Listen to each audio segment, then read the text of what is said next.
That large speech has shown us what is wrong with the opposition and the Labour Party. Economic illiteracy, borrow and spend mentality, take other people's money, share it around, and then tell New Zealand that they should be grateful and that they should give them their support so they can keep doing it. Well, I want to show a few contrasts in this speech, Mr. Speaker.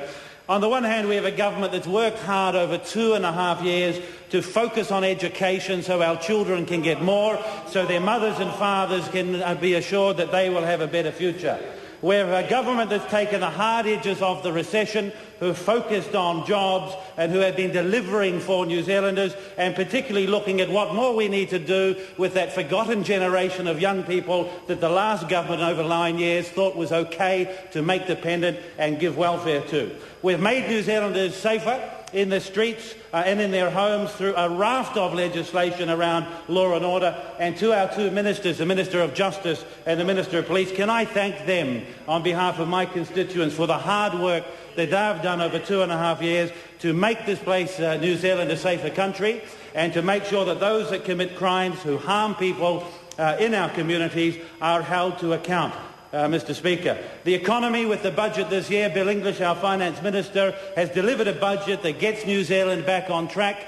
You see, the opposition will tell you, Mr. Speaker, they want to borrow more and more and more and say to New Zealanders, it's okay, because we'll borrow, don't you worry about that. Well, New Zealanders know that that's not something that's good for them, it's not something that's possible, and Bill English has delivered a budget for us that will bring New Zealand back to surplus much sooner, 2013, 2014.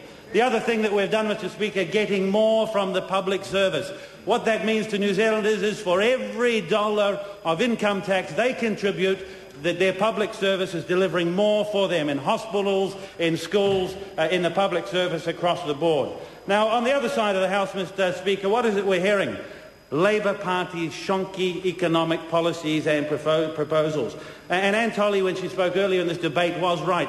There's a huge amount of confusion on the other side of the House, and sadly most of it rests with the Leader of the Opposition, Phil Goff.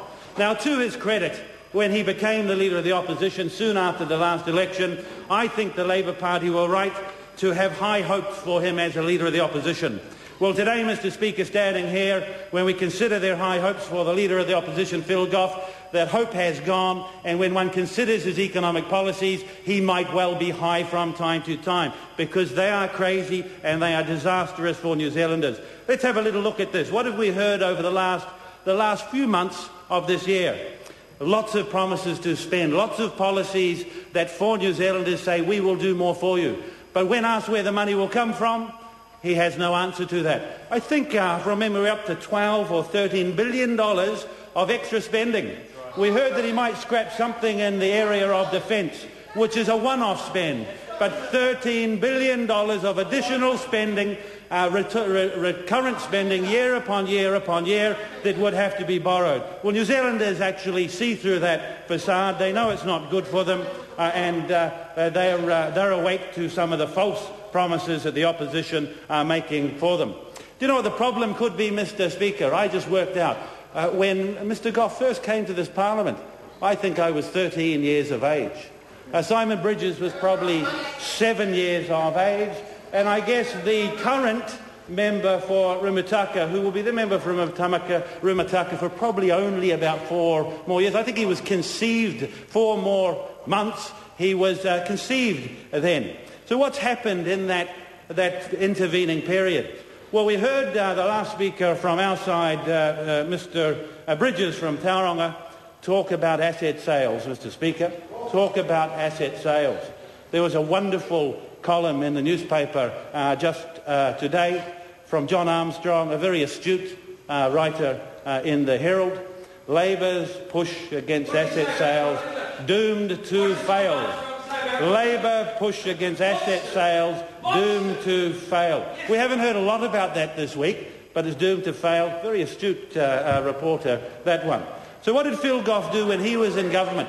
17 state-owned assets sold. 17 of them sold. He sold more than any member of this House, to my knowledge. And can I say to you, Mr Speaker, to New Zealanders listening, those that may hear of this afterwards, don't trust that opposition and don't trust that leader of the opposition, Phil Goff. Rahui Katane.